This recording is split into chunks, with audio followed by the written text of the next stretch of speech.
Hi, and welcome to Preview. My name is Giampapa. Preview.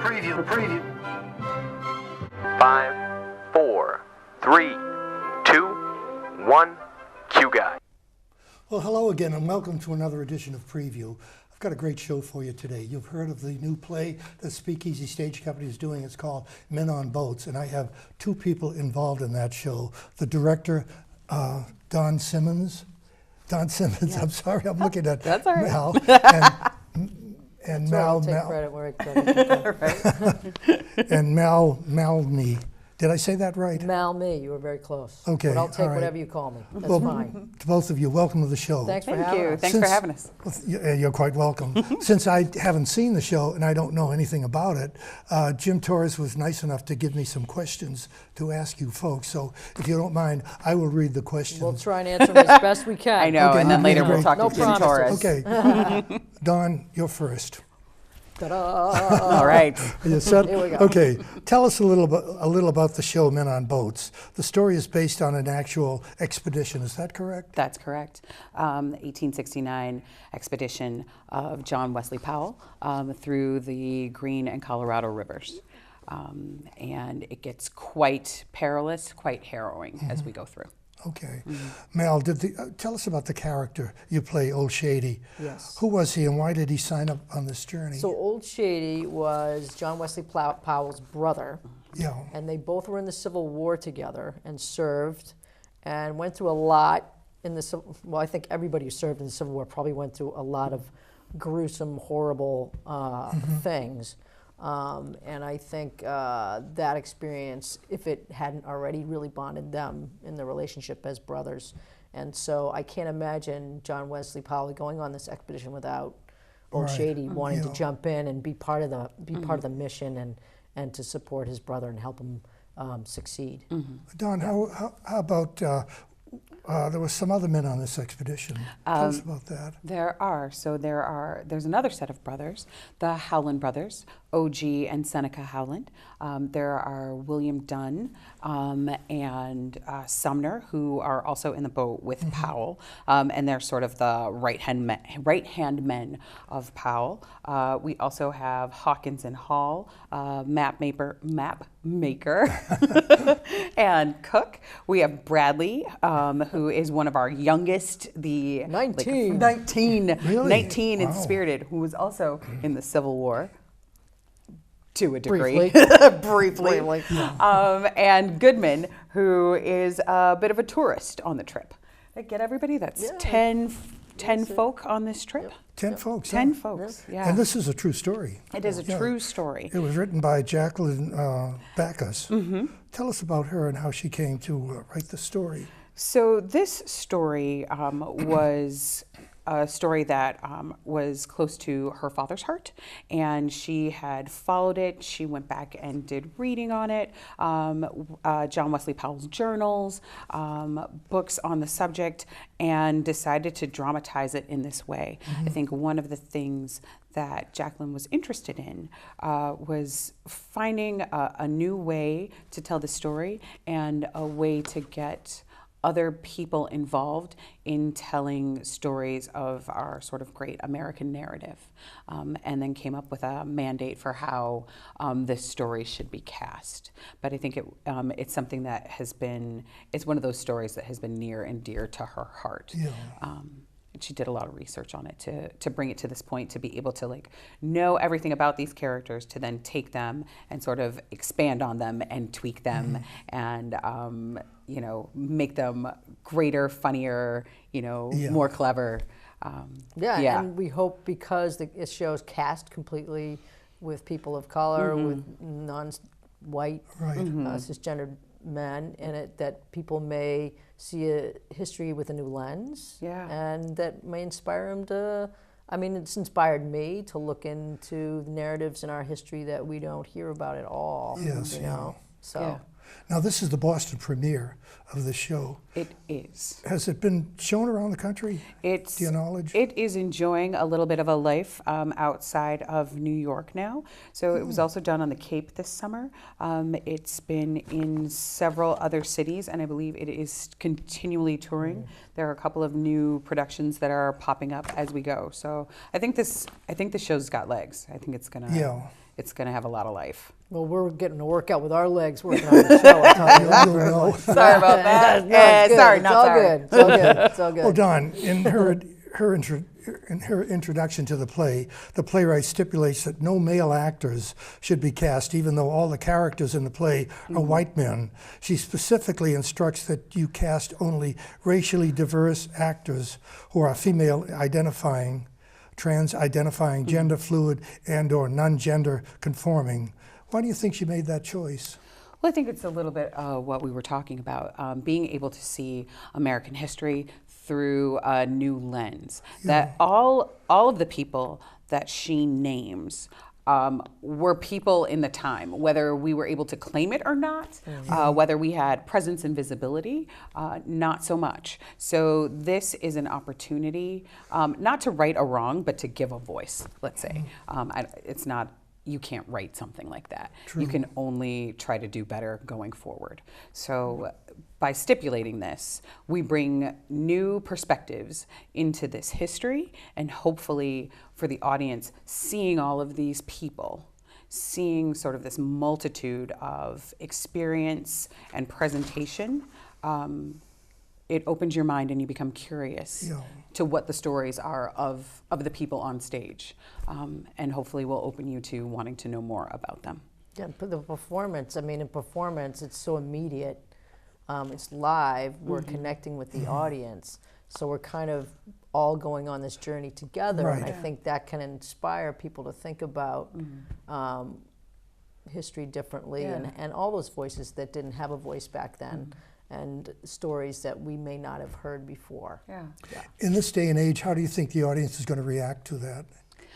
I think it's an easy sell. I think one, the writing is so clever, the story is so inventive, and our ensemble is so engaging. I think it's going to be easy for people to join us on the journey. Right, There's some funny moments in this show, and because it's very physical, it's a very physical piece that brings it up a whole nother level. So I think it'll be really engaging to watch. It's not really a comedy, but I mean, it's a drama, but there are some very amusing moments, right? I think it's squarely a comedy. It is a comedy. It's dramatic. Like it is all of those things, but it's also like this athletic physical piece, or at least in our presentation of it. I can't speak for everybody else who tackles this piece. So no, the comedy's there and it's real and it's great, and you need it. I think you need that levity. We got a little bit of everything in this play. We got some music, we got dancing.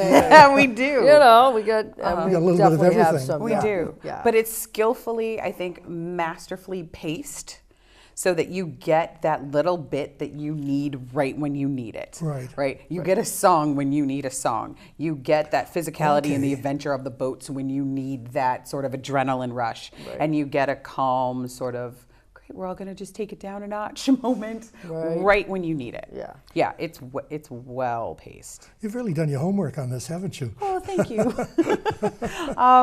Yes, I have done my homework, but I think that the cast also brings a lot to it.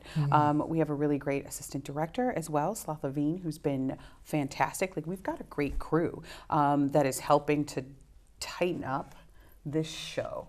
And everybody's bringing their experience, I think, in the way that the author asks for everybody to bring their experience. It's been really great. Yeah, I think when you have a real life event that happened, people want to honor that in a way. I think everybody in the cast has done research, has thought about what it would be like to be on this expedition, and try to bring some of that into the performance. Because and as they this say, is high, you can't get much higher stakes than this particular story. You really can't. So. And as you well know, truth is stranger than fiction. Truth is stranger than fiction. You can't make it up. You cannot.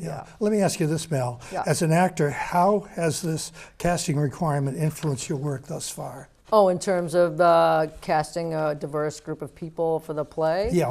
I think it's really great. I think it's really, we have a lot of talent in Boston, and sometimes we don't always get the opportunity to do a lot of work because sometimes some theater companies played safe and picked things that may not be as inclusive as other things. So I really appreciate Speakeasy choosing this show and other companies choosing shows that use diverse casting, that tell diverse stories, that tell stories that don't get a lot of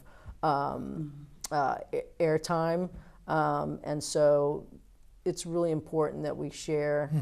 The more stories we share, the more diverse stories we share, the more we can see our common humanity. And I think this is a great play for that. And so it's really an honor to be part of this ensemble, this group of people. And I think Boston's really looking into that and making sure that we are telling stories that are inclusive and tell a wide range of stories about different kinds of human experience.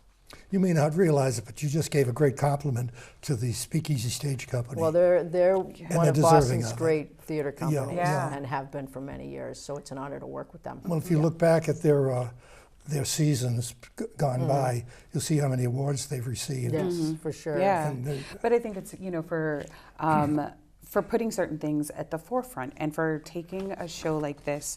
I think it's not just Speakeasy, but it's the mandate of the playwright. And for a company like Speakeasy to say, great, this is something that we stand behind, and how can we make that happen? I think we need more of that.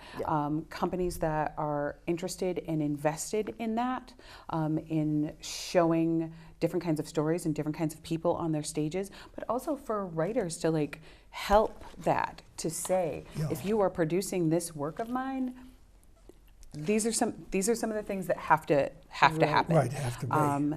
And the hope, I think, is that after a while, this will be the norm, and you won't have to do that anymore. Right. But every now and again, just to kick things off and get it started. Yeah, we're happy to help We're push happy to that help. along, that's for sure. Yeah. Wow. Yeah. Indeed. Applause, applause, applause. Yeah. Well, I understand that there are also no men on the design team and crew. Is that also required by the playwright? I think Is that a stipulation? the stipulation is only with the cast, as to my knowledge. I should say that the stipulation is about the casting of this, but it felt like a very natural extension to bring that into the design team and our crew to sort of carry that through. That if you are making this kind of statement, and this is important to you, it's not just what you see on the stage, but it's the people who help to create the world. It's the people sort of behind the scenes who are also informing a lot of the work that you're going to see, or who are helping to facilitate that work. So it was really important to us to try to find that as well. I also want to just say that while it says no men, I think that it is that the mandate is no cisgender males. We do have a trans male on the cast, in the cast, and that is part of our new reality. And I want to be careful and mindful of how we talk about that. I am not sure how the actor himself talks about it, but also that this actor also identifies as male. And this is part of the dialogue. This is part of the conversation. We have to start learning how to talk about each other, and how we wish to be talked about. So I hope that this opens that up for us all to have that respectful conversation.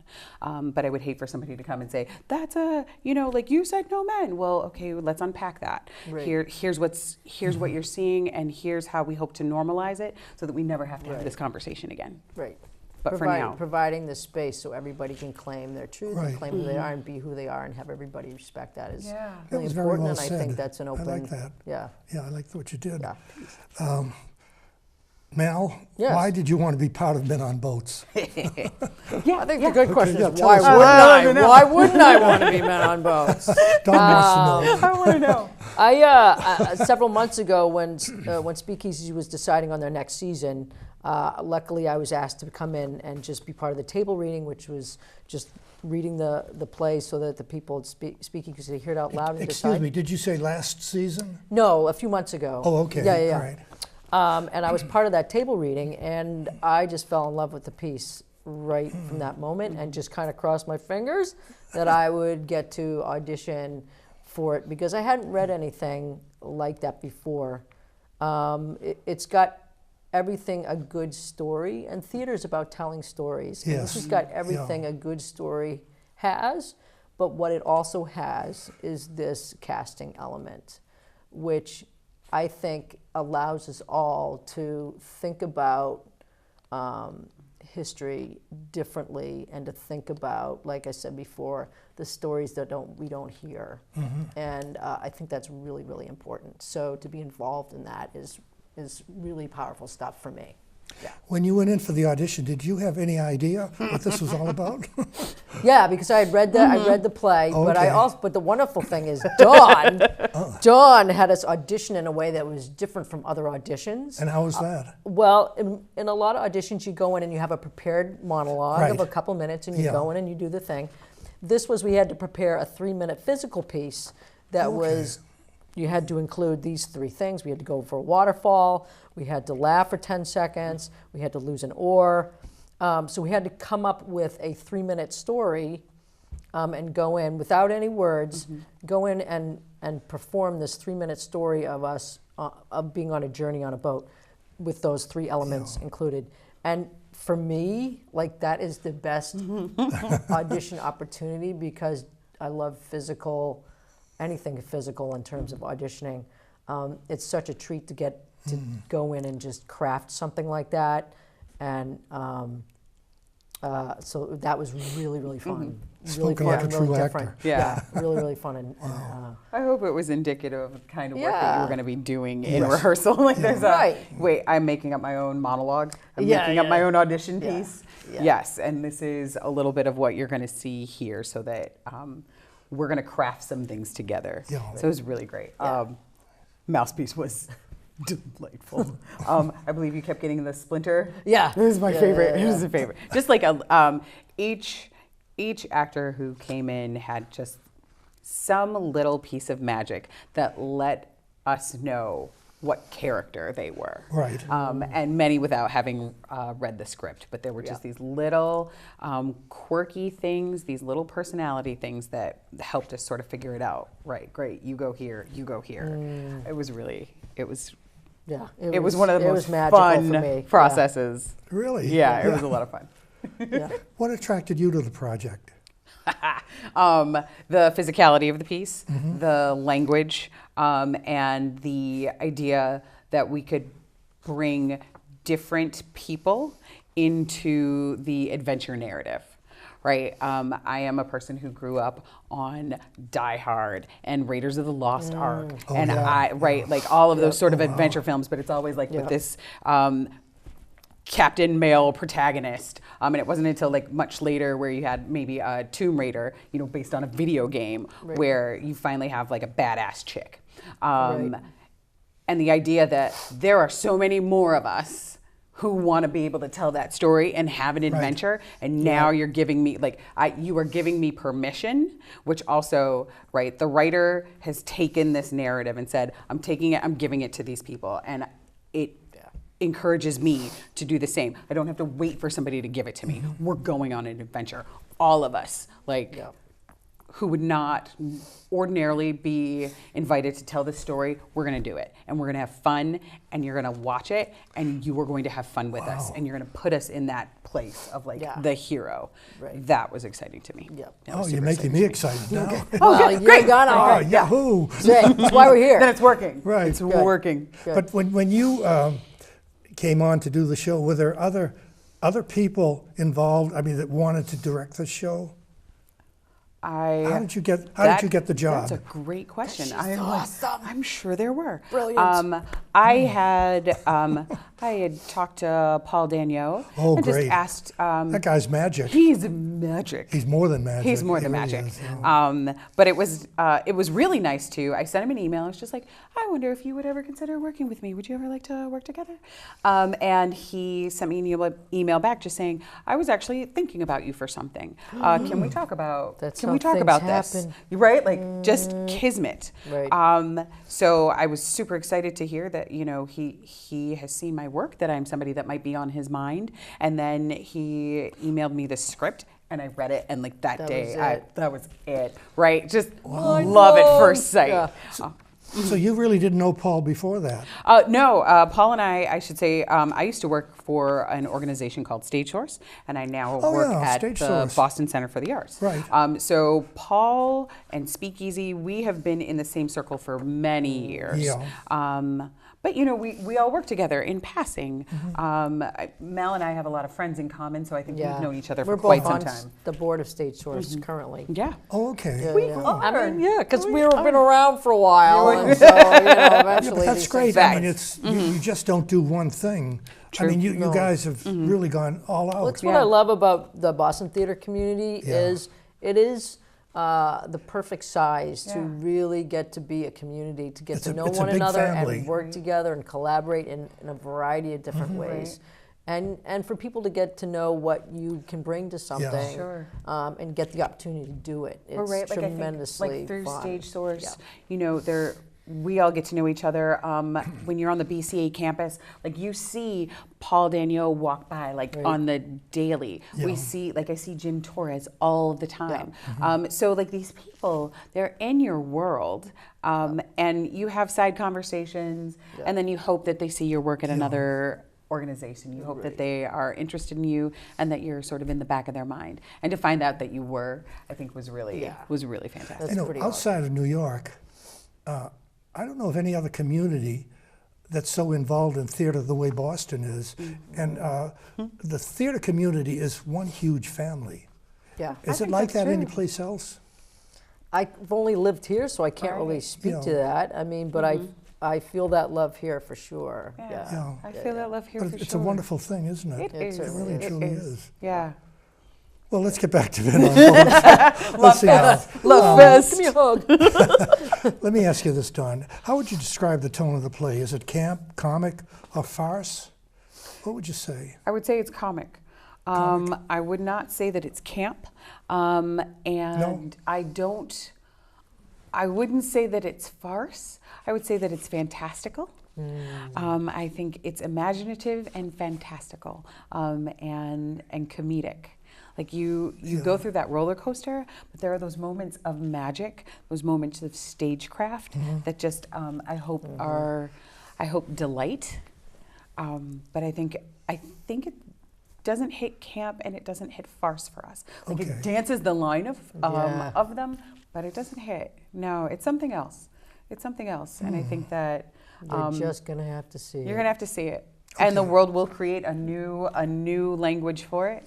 But I think Okay. we're on the verge of something big. Great. Mel, what do you think will surprise the audience the most in this show? That we're taking this adventure that happened in real life and Yeah. we're just giving it a complete twist in a way, and that we're doing it in a way that we're taking them with us, and that we're like Dawn said, we're putting new faces in the hero position, and I think that can be really inspiring and really fun. Yeah.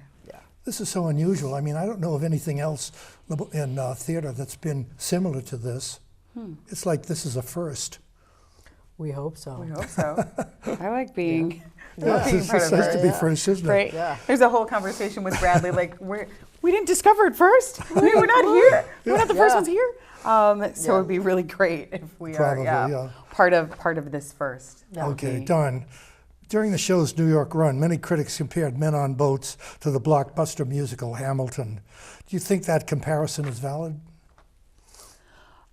I think the comparison is valid in the sense that it is taking the narrative of white men and putting people other than white men into the narrative. Okay. right?